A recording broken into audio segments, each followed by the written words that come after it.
Assalamualaikum warahmatullahi wabarakatuh. Pertama-tama terima kasih kepada Bapak Muhammad Wahyu Agam, Eshut MP selaku dosen pengampu di mata kuliah Sumber Daya Laut Tropis, dan terima kasih kepada teman-teman yang sudah menonton video ini. Jangan lupa di like, komen, dan juga subscribe.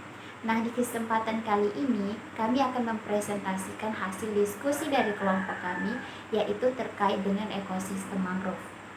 Sebelumnya, perkenalkan, kami dari kelompok 3 yang beranggotakan 5 orang. Dengan saya sendiri, perkenalkan, nama saya Nur Syafika. Saya selaku moderator sekaligus pembawa materi.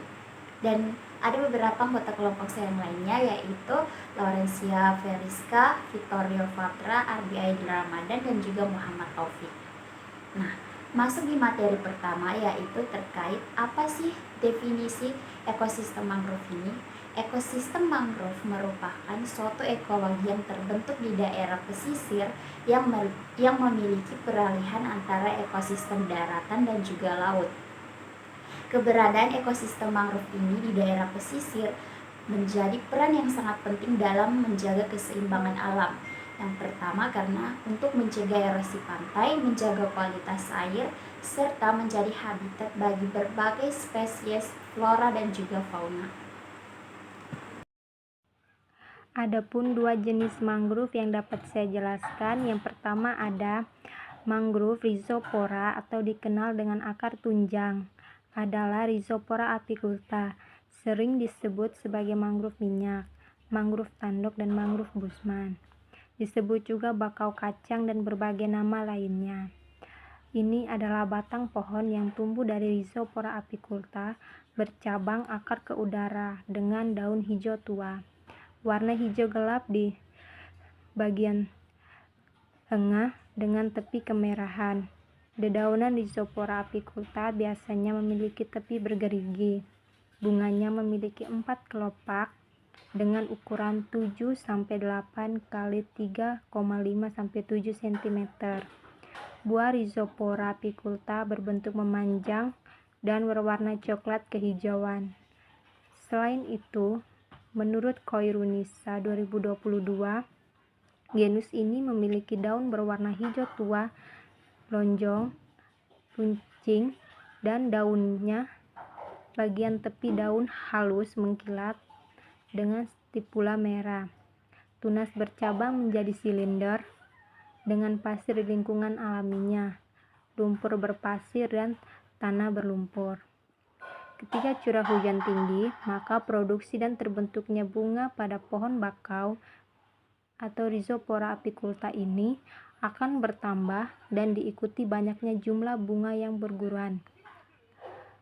Musim berbunga dan berbuah untuk jenis ini adalah dari bulan September hingga bulan Desember. Jenis tanaman bakau ini juga tersebar di Sri Lanka, seluruh wilayah Malaysia dan Indonesia, hingga Australia tropis dan Kepulauan Pasifik. Yang selanjutnya atau yang kedua ada Avicennia atau disebut dengan bakau api-api. Ini merupakan akar pernapasan pohon mangrove yang berbentuk seperti pensil dan tinggi mencapai 8 cm. Kulit batang berwarna coklat tua, ujung daun berbentuk oval bulat dan agak runcing. Bunga berwarna kuning pucat, buahnya berbentuk hati, ukurannya kira-kira 1,5 kali 2,5 cm dan berwarna hijau kekuningan. Dari dua jenis mangrove tadi, dapat dijelaskan bahwa jenis mangrove akar tunjang atau Rhizopora apiculta ini sudah diuji coba sebelumnya, tetapi setelah dilihat dari tahun ke tahun tidak berkembang dengan baik dikarenakan tidak tahan dengan ladang garam di air laut dan juga tidak tahan dengan ombak yang menerjang. Sedangkan untuk Avicennia merupakan unsur karakteristik terluar yang terdapat di pesisir atau pedalaman di wilayah sungai yang cepat beradaptasi dengan kondisi lumpur. Hal ini sering ditemukan di tegangan murni atau berkerumunan bersama-sama. Alfisemia toleran terhadap kondisi salinitas yang sangat tinggi dan juga toleran terhadap suhu dan substrat di daerah berbatu atau berlumpur. Adapun beberapa fungsi dan manfaat ekosistem mangrove yaitu melindungi pantai dari erosi dan abrasi. Sangat penting untuk menjaga ekosistem pesisir, mencegah hilangnya lahan, dan melindungi infrastruktur serta kehidupan masyarakat yang tinggal di sekitar pantai. Erosi pantai terjadi ketika gelombang laut pasang surut dan mengikis tanah di pasir di sepanjang garis pantai. Sedangkan abrasi merujuk pada proses pengkikisan yang disebabkan oleh gelombang laut menghantam pantai. Melindungi pantai dari erosi dan abrasi memerlukan pendekatan yang komprehensif, melibatkan upaya konservasi alam, pembangunan yang hati-hati, serta kesadaran partisipasi masyarakat. Semua tindakan ini harus dilakukan dengan melibatkan berbagai pihak, baik pemerintahan, masyarakat lokal, maupun organisasi lingkungan untuk menciptakan solusi yang berkelanjutan dan efektif. Upaya menghasilkan sumber daya yang bernilai ekonomi dari pantai. Beberapa pendekatan yang dapat dilakukan antara lain wisata pesisir, mengembangkan ekowisata yang berbasis konservasi alam seperti snorkeling, diving, dan wisata mangrove. Perikanan dan aquaculture, mengolah perikanan secara berkelanjutan dan mengembangkan budidaya ikan, udang, dan rumput laut. Energi terbarukan, memanfaatkan energi gelombang laut, pasang surut, dan angin laut untuk sumber energi ramah lingkungan.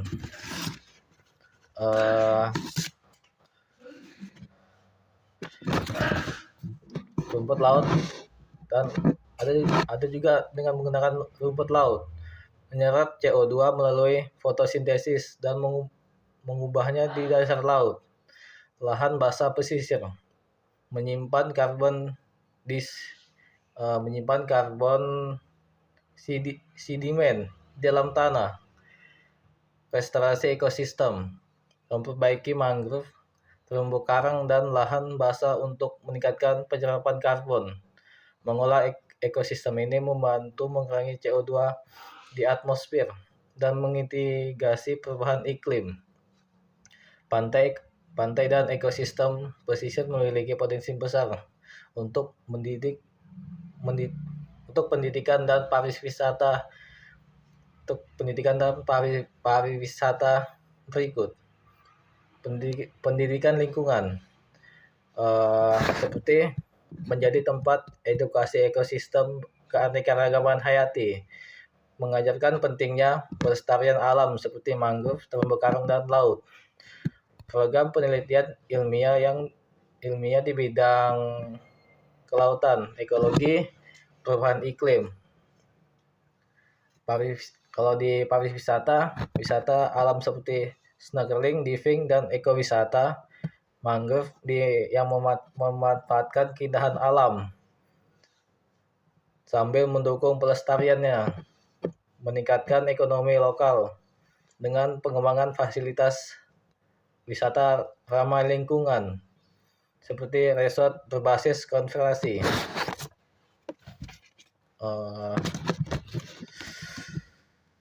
Produk mangrove,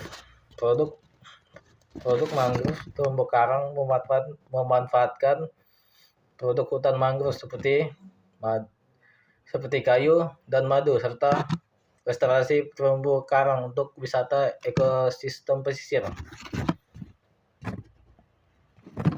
Infrastruktur pesisir, mengembangkan pelabuhan dan fasilitas pengolahan produk laut untuk meningkatkan ekonomi lokal.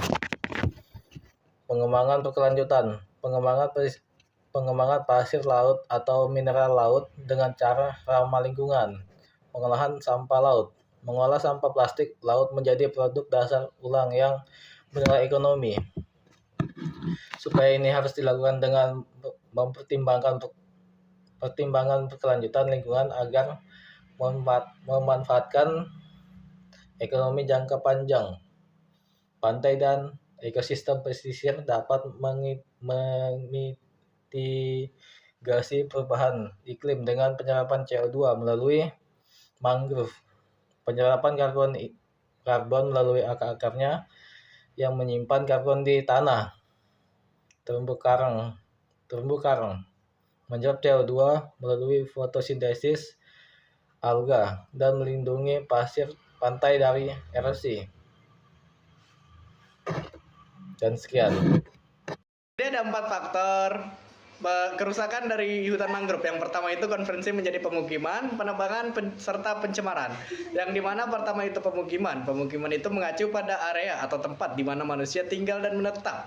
Konferensi dalam konteks ini mungkin merujuk pada perubahan fungsi lahan menjadi area hunian, seperti transformasi lahan, pertanian atau hutan menjadi kawasan permukiman.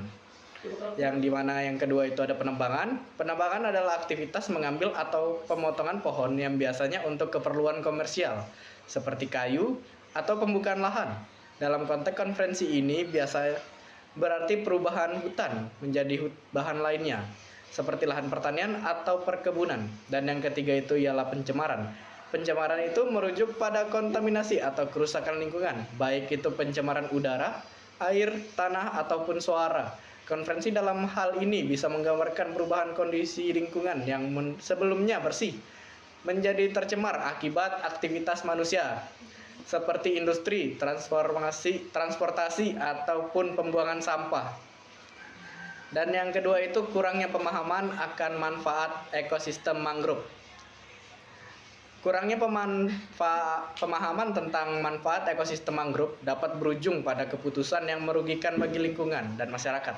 Oleh karena itu, edukasi dan kesadaran lebih besar tentang peran dan pentingnya mangrove dalam keberlanjutan lingkungan sangat diperlukan pemerintah, lembaga swadaya masyarakat, dan masyarakat itu sendiri perlu bekerja sama untuk melindungi dan memulihkan ekosistem mangrove demi keberlanjutan ekosistem pesisir dan mitigasi perubahan iklim.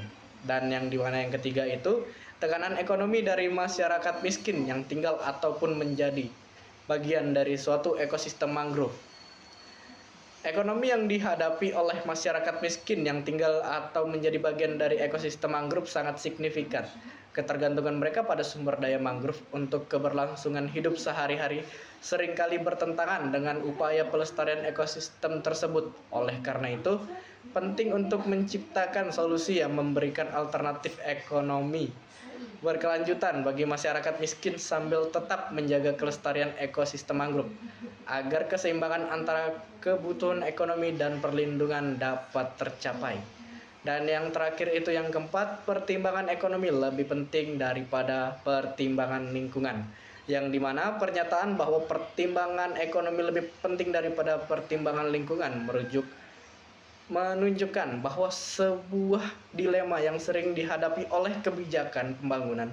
Meskipun keuntungan ekonomi dapat memberikan manfaat jangka pendek, kerusakan lingkungan yang ditimbulkan bisa berakibat pada kerugian yang lebih besar dalam jangka panjang. Oleh karena itu penting untuk mencari keseimbangan antara keduanya dengan mengutamakan keberlanjutan dan melibatkan prinsip-prinsip pembangunan keberlanjutan yang dapat menguntungkan baik dari sisi ekonomi maupun lingkungan. Baik.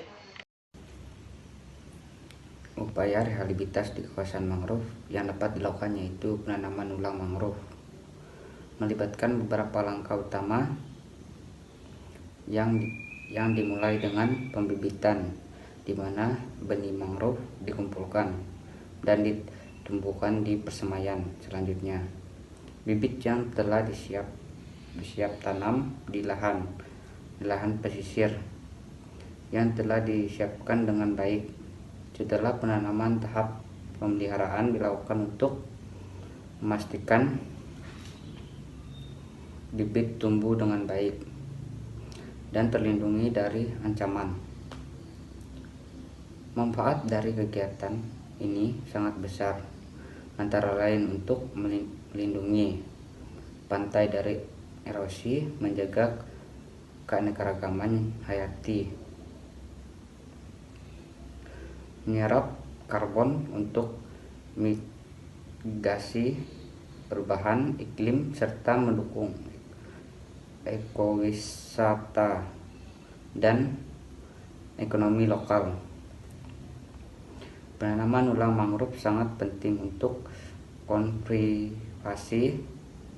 konservasi dan keberlanjutan ekosistem pesisir. Pembuatan rabat beton menggunakan ban truk bekas adalah solusi inovatif untuk mengurangi abrasi pantai. Ban truk disusun dan dipajang garis pantai dengan perkuat dengan rabat beton untuk menghalangi gelombang laut, mengurangi dampak erosi.